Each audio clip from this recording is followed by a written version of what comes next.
Речиси 2 години по изградбата на градската капела во Пробиштип, таа се уште не е пуштена во употреба.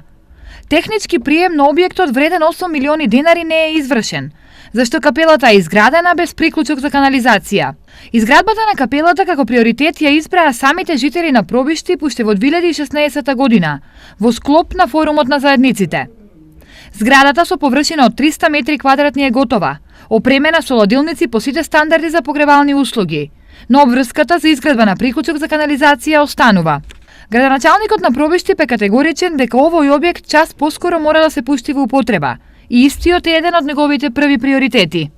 Изготвено идејно решение и започната изградба на канализационен крак за градската капела која е изградена без соодветен приклучок на канализација, поради што се уште не е пуштена во употреба. Дополнително инвестирано е во проширување на гробиштата во Пробиштип за над 200 гробни парцели. Експроприирани се за парцели за проширување на градските гробишта во вредност од 700.000 денари, за да биде појасно на граѓаните. На денот на примопредавањето на власта наследивме само 6 останати гробни места. Годишно во Пробиштип во просек умираат околу 200 овдешни жители. Само во последните 3 месеци од годината се регистрирани 30 смртни случаи.